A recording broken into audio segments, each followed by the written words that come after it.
Þá ætlum við aðeins að færa okkur aftur út fyrir React en samt ekkert það langt og skoða Next.js. En Next.js sem sagt framework sem notar React sem library og bætir svona aðal featureinn sem var hérna í langa tíma í raun að vera með svona server-side rendering. Það sem við höfum verið að gera núna með Create React App eru þessi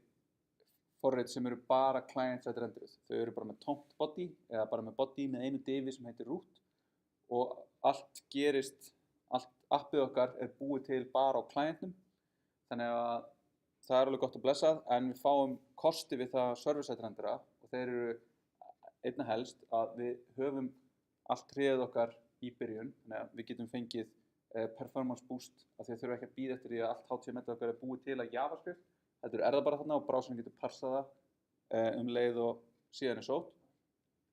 Og ef við erum að vera með, eiga við sem svo leitavélar bestun eða Facebook eða Twitter geti crawla síðun okkar og náði einhver metadata til þess að birta, þá verður það furðulega mikið vesen ef við erum bara með client-side renderan vef. Þannig að það eru stóri kosti við það að nota server-side rendering, en það líka kostnaður út af því að það svo auðvelt að gera þetta allt saman bara client-renderað. En þá þetta spurning hversu fagleg við ætlum að vera og það alltaf gott að athuga hvort að þetta server-side rendering sé ekki eitthvað sem við getum notað í verkefnum okkar. En Next hefur líka möguleika á því að búa til static síður. Þannig að við erum með einhvern vef og við vitum nákvæmlega öll rátin okkar. Við vitum að ég með home og about og team og í teaminu mínu eru 5 einstaklingar og ég veit nákvæmlega hvað einstaklingar þetta eru. Þá get ég búið til reglur fyrir það. Þannig að ég geti bara keyrt export skriftuna í Next og bara búið til allar þessar síður sem bara HTML, CSS og JavaScript á disk sem við síðan hægt að lesa bara beint upp. Og það ekkert hraðara þegar kemur að því að birta vefi en að vera bara með HTML, CSS og JavaScript og engan server sem þarf að keyra og engar flókna uppsetningu á clientnum sinni í framhaldinu. Og síðan code splitting sem þannig að ef ég komið með risastórt verkefni sem með mörgum komponentum og mikilli logík og alls konar dóti og fyrir eitthvað ákveðið rát sem þá server-side renderað þá pikkar Next út bara nákvæmlega það sem þetta rát þarf. Þannig að það hefur ekki, það inklúdar ekki alla hina komponentuna sem öllum hinum síðunum eða gögn fyrir allar hina síðurnar. Það bara nákvæmlega það sem þú þarft að sækja. Það tiltölulega auðvelt að lenda í þeim pakka að vera búið til stórt React verkefni og þegar þú kemur fyrst inn á vefinn þá þarft að sækja 4 megabæta JavaScript skrá sem inniheldur öll gögn og allar upplýsingar allt verkefnið þitt og síðan fer verkefnið vefurinn þinn að peka út, já nú þarf ég þessi 10 kilobæti úr þessum 4 megabæta pakka til þess að birta þessa síðu. Það alls konar þannig, en við ætlum að skoða þetta aðalega til að skoða bara hvernig þetta svona öðruvísi með við Create React App, hvernig þá server-side renderingin virkar og já, en síðan í raun hægt að gera, það að fara mun lengri þarna og þetta alveg svona sér heimur svona til hliðar þarna við þennan venjulega React heim. Þannig að það alveg þetta dýfa sér enn dýpra í þetta. En það sem við gerum þegar við byrjum í þessu í raun eins og með öll þessi JavaScript tól við þurfum að sækja pakkana og skilgreina hvernig við þurfum að nota það. Þannig að við þurfum að nota Next pakkan og síðan React og React DOM eins og áður. Og Next síðan þarf að vera með þessi skrift hérna. Þannig að þegar við erum að developa með Next þá kallum við bara í Next sem starta þá development server. Build eitthvað sem við gerum þegar við erum búin að developa og ætlum að búa til production build og þá keyrum við Next build og svo Next start sem keyrir serverinn út frá buildinu. Og síðan getum við stillt appið okkar nánar í next.config.js. En svo ætlum ég bara að renna yfir þessi helstu konsept. En kannski það fyrsta sem mjög öðruvísi með það sem við erum búin að vera að gera og kannski að einhver leyti einfaldari að pæla í að síður í raun bara skrár á disk. Þannig að við búum til möppu fyrir Next sem heitir Pages og Next opnar þessa möppu og athugar hvað hér. Hér index.js, það forsíðan sem svarar fyrir það bara slash. Hér foo.js, sem þá kóðin sem svarar fyrir /foo. Síðan getum við búið til möppu, þannig að við getum verið með foo/bar.js og þá svarar það fyrir foo/bar. Þannig að það verður einn á móti einu möppun á milli slóðan okkar og skrána inn í pages. Og síðan fyrir hverja þessum skrám, þá exportum við React module sem verður þá virknin á síðunni, sem birtist á síðunni sjálfri. Þannig að ef við erum með pages index.js, þá getum við sagt bara eitthvað halló, velkomin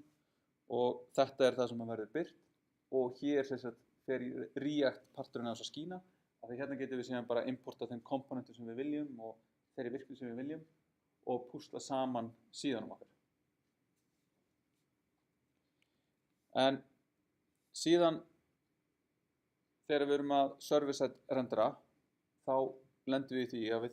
við fáum einhver upprunaleg props sem við þurfum til þess að láta í raun síðuna og alla komponentar sem síðan notar fá til þess að vita í raun hver eru gögnin, hvað það sem ég þarf að vita. Ef ég að fara að sækja einhver gögn, ég að fara að sækja einhver starfsmannalista úr einhverju vefþjónustu, þá þarf einhvern veginn að tengja þetta saman. Ég get ekki bara byrt síðuna og síðan sótt gögnin í vefþjónustuna, þegar þá náttúrulega búið að rendera eitthvað út. Þannig ég þarf að geta látið serverinn vita hvernig á að sækja gögn. Og þá viðbót við þetta React Lifecycle Method sem heitir getInitialProps, eitthvað sem Next skilgreinir. Og það asynchronous fall sem keyrir bæði á server og client og eins og nafnið gefur til kynna, sækir fyrstu proppin fyrir síðuna. Það bara fyrir síðuna. Þannig að þá í raun þetta bara, það flókið að gera þetta. Server-side rendering flókið verkefni og Next ítir þessari flækju svolítið frá sér með því að segja bara síður eru server-side renderaðar. Ef það þarf að skaffa einhverjum gögnum fyrir komponenta þá þarf að í raun að skaffa þeim í gegnum síðuna. Þannig að síðan þarf að vita að hún með þennan komponent sem þarf að vita þessar upplýsingar. Þannig að þá þurfum við í raun að láta síðuna sækja það og síðan senda það einhvern veginn frá síðu komponentum niður í komponentin sem þarf að vita. Og þá getum við ekki gert svona eins og við vorum að gera hérna í þessum dæmum og vera bara með einhverja komponenta sem bara með component mount sækir einhver gögn. Ef við getum það alveg, nema þeir munu ekki vera server-side renderaðir. Þeir munu bara vera client-side renderaðir. Þannig þá fáum við aftur upp svona möguleika og spurningu sem við getum spurt okkur í því að setja verkefnin okkar. Hvað viljum við server-side rendera? Einhver partur af vefnum okkar sem við viljum bara einfallega client-side rendera? Eins og upplýsingar fyrir notanda eða prófælið á notandanum. Það í raun eitthvað sem skiptir máli fyrir Facebook eða Google eða leitavélarbestu eða eitthvað. Þannig að bootstrapum bara og server-side renderum megin mál síðunar og client-side renderum síðan aðra hluti. Þannig að þá lítur þetta getInitialProps einhvern veginn svona út. Þannig að þá þetta í raun á functional component sem við sáum áðan sem heitir home. Þá erum við fallið getInitialProps sem asynchronous, fær upplýsingar úr rátinu sem við sjáum aðeins eftir hvernig virkar. Þannig að fær eitthvað kontekst hvernig við erum að sækja þessa síðu. Sækir síðan einhver gögnin, getur framkvæmt einhverjar asynchronous aðgerðir og skilar síðan object sem fer þá inn sem initial props í komponentin. Þá kemur svona næsta þetta, ok, ég get búið til síður, ég get sótt einhverja gögn fyrir síður, en ok, ég búinn að sækja gögn eitthvað starfsmenn eða eitthvað, og svo vil ég geta ítt á eitt starfsmann til þess að fá upplýsingar þann starfsmann, svo að sækja einhver frekari gögn fyrir viðkomandi. Og þá þurfum við að geta brugðist við svona dýnamískum beiðnum, þar sem ég sendi inn eitthvað ID eða eitthvað auðkenni sem auðkenni sig á móti einhverjum gögnum einhvers annars staðar sem við þurfum þá að sækja líka. En til þess að geta gert þetta, þá þurfum við að setja upp server. Þá þurfum við að setja upp eitthvað á bakendanum, hana, sem að mappar þetta request yfir í einhverja síðu í Next, þannig að Next geti server-side renderað áður en þetta sent til notandans. Og við setjum þá upp Express server sem skilgreinir hvernig ég meðhöndla þessar beiðnir. Og það er sjálfgefið eitthvað sem Next gerir, en við þurfum ekkert að eiga við það nema þegar við viljum fara sjálf að mappa einhverjum beiðnum á milli. Þannig að þá sækjum við Express og við sækjum Next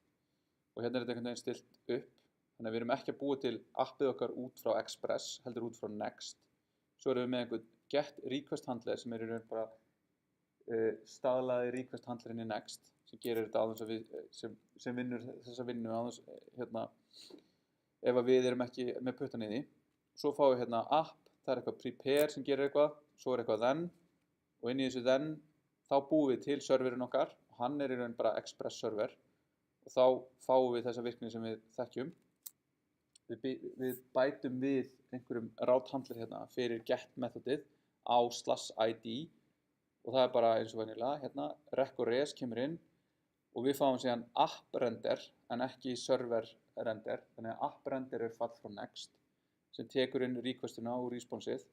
en síðan getum við hérna gripið inn í og sagt ef að ég fæ request á /id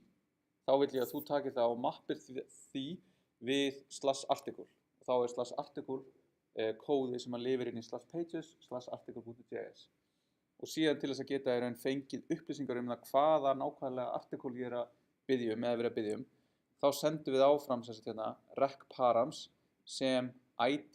í query propnum sem fer hérna inn og við sáum áðan. Þannig að þá fæ ég möguleika á því að vinna með /eitthvað í article hérna pageinu sem fær inn id prop id í query prop og getur þá keyrt get initial props til þess að sækja gögnin dynamist fyrir þetta. Og síðan þetta sem gerist bara almennt í raun bara fyrir allar aðrar requestur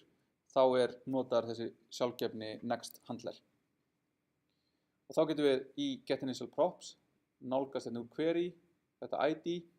og gert eitthvað article id hérna og hugsanlega sótt eitthvað gögn fyrir þetta article. Og þegar við erum búin að setja upp serverinn þá þurfum við að uppfæra skriftirnar okkar og þá ekki lengur dev að keyra eitthvað next, heldur þarf það að keyra node serverinn sem við búum til og buildið áfram next build en start í raun að keyra node env production þannig að þetta í raun setur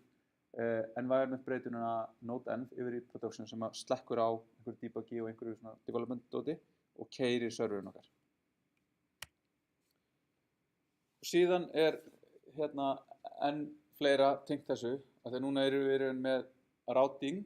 fer fram í gegnum þetta pages og svo dynamist í gegnum serverinn en síðan þurfum við að fara að hengja saman síðurnar okkar og þá út af því að Next að keyra bæði server-side render og client-side render þá þurfum við eitthvað sem kann að halda utan historyið í browsernum. Þannig að þegar ég bý til síðuna mína og ég linka yfir á einhverja grein sem dynamist renduruð á servernum, kemur tilbaka þá samt hérna React app að keyra á clientum sem í raun að möndla með history. Þannig að það í raun að keyra eitthvað hana og við getum búið til eitthvað svona page transition á milli. Þannig að þegar ég fer frá home yfir á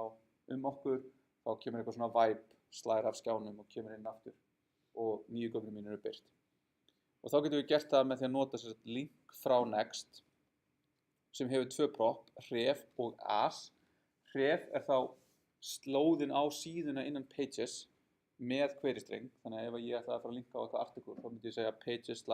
á article, spurningamerki, id, jafnt og eitthvað, en það sem ég vil að birtist í slóðinni og það sem að serverinn síðan túlkar fyrir okkur, það fer inn í þetta as prop.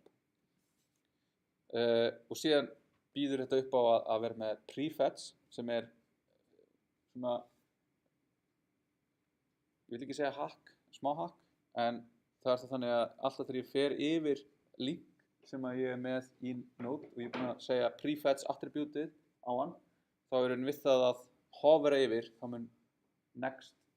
clientinn byrja að prefetcha, sækja það sem að þessi linkur bendir á áður en ég búinn að klikka. Þannig að það bara ég byrja að hovera og svo hovera ég hérna yfir í 300 millisekundur og menn ég íhuga eitthvað og svo smelli ég, þá ég búinn að skafa 300 millisekundur á því sem ég hafði gert því að ítt. Sem gerir það verkum að þetta lítur út fyrir að vera bara instantaneous að fara með til síðuna. Svo fólk að leika sér enn frekar með þetta á mobile og gera mjög áhugaverða hluti sem láta síður í dag vera fáránlega hraðari en þær voru hérna fyrir nokkur síðan. En þá lítur þetta einhvern veginn svona út. Þannig að þetta slóðin sem verður í hérna historyinu og birtist í vafranum. En þetta hvernig við rátum þessu bak við tjöldin á síðuna. Svo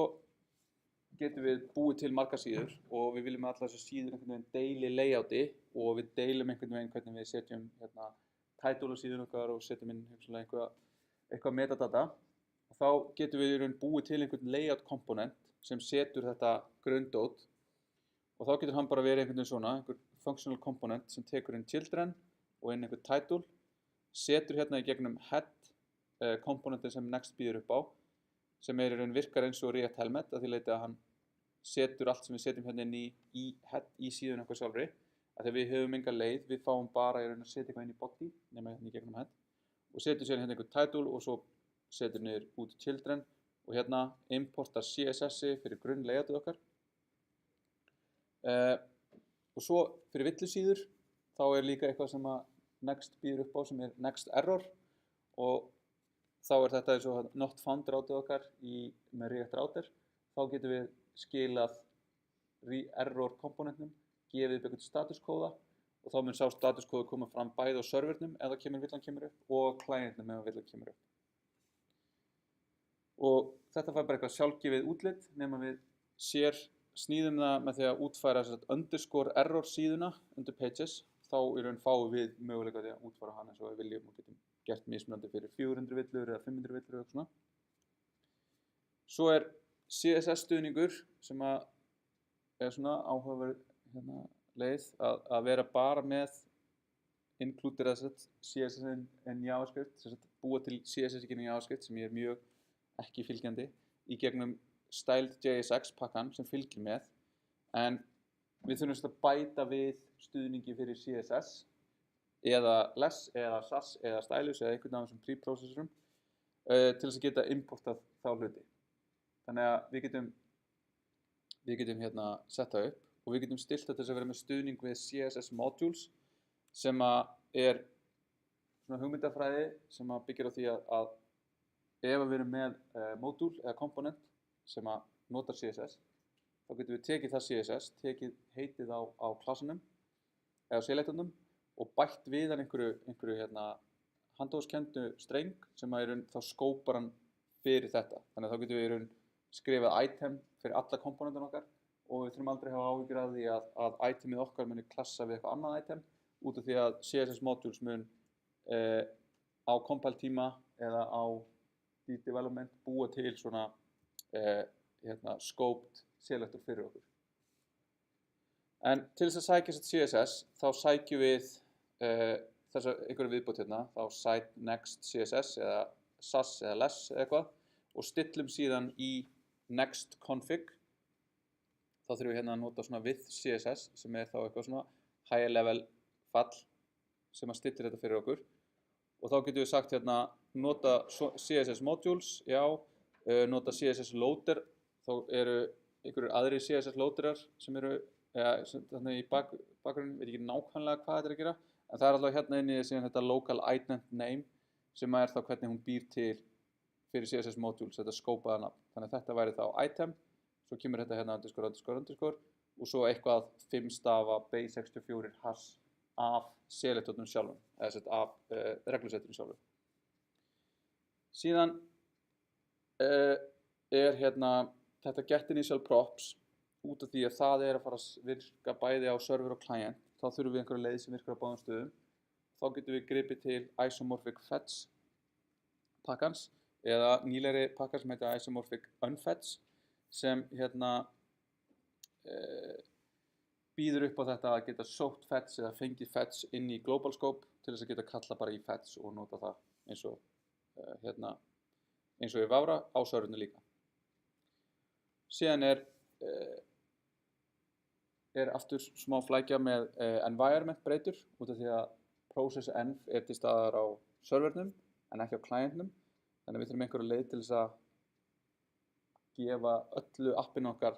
consistent aðgang að einhverjum stillingum og þá hægt að stilla það í next config.js undir public runtime config fyrir server og client og þá þetta í raun útbúið á servernum en injectað á clientin þannig að við getum í raun treyst því að það sem við keyrum þarna keyrir á node server og við getum þá nota .env eða eitthvað til þess að sækja úr env-skrán okkar og populata public runtime config hlutin með gildunum okkar. Þannig að þetta verður, síðan annað gildi sem heitir server runtime config sem þá ef við erum með til dæmis einhver leyndarmál, við erum með einhverja access tokena fyrir einhverja þjónusturu eða eitthvað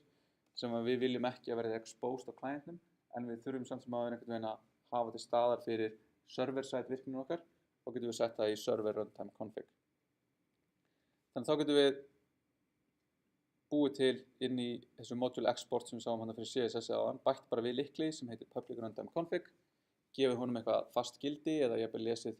eða ættum að lesa þetta upp úr process.env og síðan þegar við þurfum að nálgast þetta þá náum við í config, get config úr next config og þá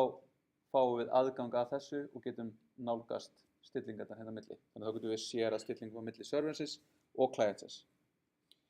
Og síðan að lokum þá þetta þegar við erum búin að þróa eitthvað þá getum við tekið þessi verkefni bara og við getum búið til við getum keyrt build sem að býr til þennan production build pakka sem að verður til í .next möppunni og þá munur npm start keyra vefinn út frá þessu buildi. Þannig ef við viljum koma þessu yfir á Heroku til dæmis þá þurfum við bara að vera með build í package station, þá mun núna Heroku keyra build skrefið okkar og keyra síðan npm start skrefið okkar og vísa í next og við erum bara að keyra þetta project eins og önnur project. Ok, þannig að við skoðum hvernig svona next project þá lítur út hérna. Þannig að við erum hérna með next og við erum með package station hérna sem í raun að sækja hérna next CSS, það að sækja .env, express að því við erum að nota dynamíska routing, isomorphic fetch til þess að sækja gögnin hérna sitt hverjum eða bæði á client og server. Svo erum við með hennar server hérna og þá hann bara eins og við erum að skoða hann í dæminu. Hann svarar ekki á /id, heldur /article/id. Svo erum við með pages hérna og við erum með index sem svarar þá fyrir forsíðuna og svo erum við með article sem svarar fyrir ákveðna article og hérna erum við í raun að deila einhverju layouti á milli þessara síðna. Það hérna hefur eitthvað title gögn, þannig þá hérna layout undir components og layout að nota þetta head hérna, exporta þessu til þess að setja titleinn, setja eitthvað hérna á síðunni sjálfri og importa layout og þá layout hérna, eitthvað grunn layout á síðunni og í raun við getum nota þetta import layout CSS út af því að hérna í next config erum við sem sagt búin að sækja þennan with CSS fall hérna og erum að augmenta configið okkar með því og svo erum við líka hérna að nota þetta public runtime config til þess að sækja úr .env slóð á eitthvað API. Þannig að þá getum við farið hérna í env og þá API-örlið okkar apis.is, þannig að einhvers stað getum við nota þetta. En þá ef við skoðum hvað forsíðan að gera þá forsíðan eitthvað home hérna og til þess að fá initial propin þá kallar hún í initial props fallið kallar í get data hérna úr einhverju API. Þannig að það eitthvað API hérna, það eitthvað get article og svo eitthvað get data. Og get data tekur inn einhvern streng, eitthvað argument hérna, það switchar því ef það true þá skilar það LB, annars skilar það Arion. Það sækir síðan úr public runtime config API urlið. Þannig að við erum að sækja gengið frá APIs í gegnum Landsbankann eða í gegnum Arion eftir því hvort þú kemur hérna inn. Og svo fetchum við þessar upplýsingar að veitum eftir því og skilum JSON-inu. Og þá þannig á síðunni sjálfri að þá fær home initial data sem þetta hérna ekki með þessu hérna sem true, þannig að upplýsingar frá Arion þær koma inn hérna sem initial data og initial data koma hérna inn props. Við setjum það sem initial stateið okkar og svo höfum við hérna notum hooks til að segja data og set data og loading og set loading og svo höfum við eitthvað fall hérna sem sækir ný gögn en annars höfum við eitthvað komponent sem að tekur við þessu loading state og data og onFetch new data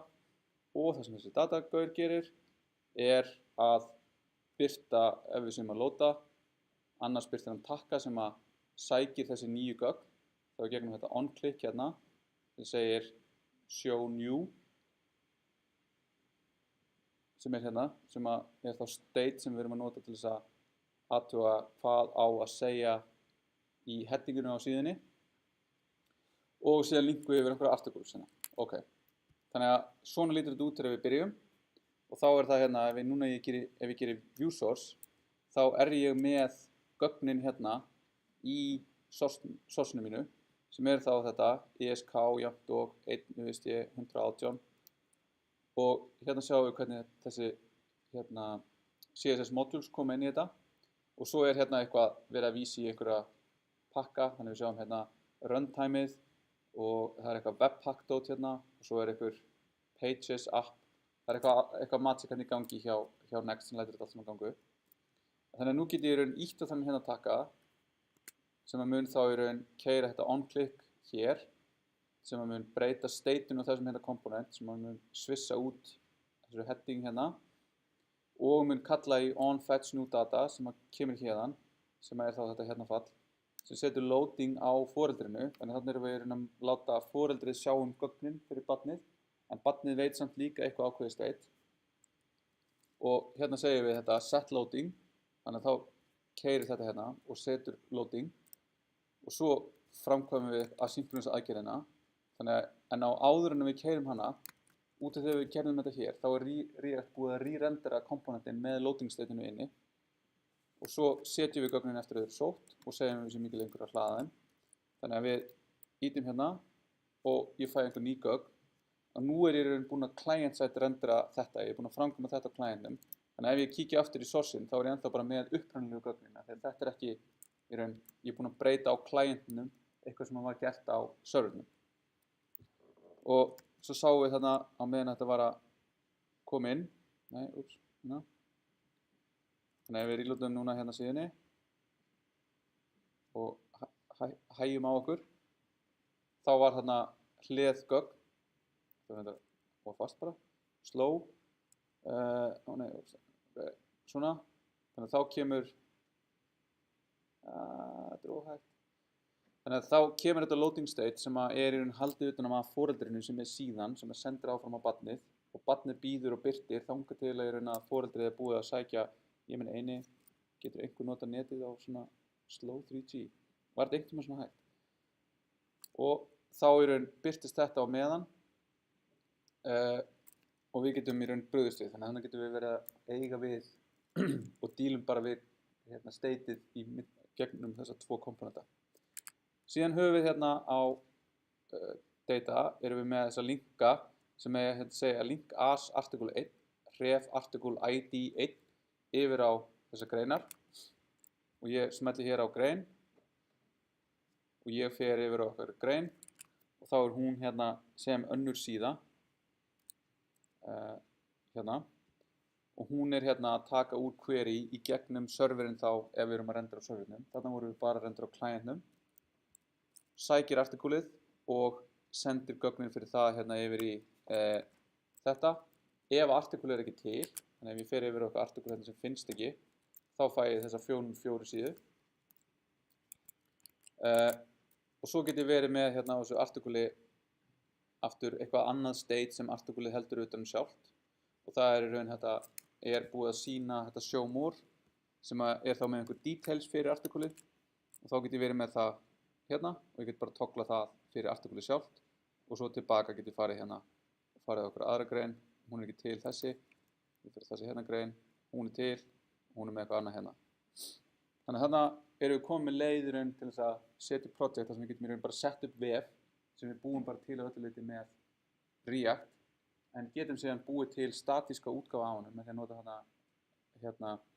statísku virknina í Next þá getum við þegar séð bara að uploada þeirri útgáfu inn á heimasvæði okkar hjá HÍ eða á hérna, GitHub Pages og það mun virka þar eða við getum í raun sett þetta upp byggstar þar sem við höfum actual server sem keyrir á bakvið þetta eins og Heroku eða einhverju öðru cloud hosting þannig að þetta er í raun mjög svona praktísk leið til þess að búa til bara alls konar vefi, hvort sem þeir eru bara einhver, halló heimur, hérna er eitthvað um mig, bla bla bla, eða einhver kynningavef eða eitthvað og þetta er leyfir okkur að nota öll þessi tól sem React er með og er mjög fínt.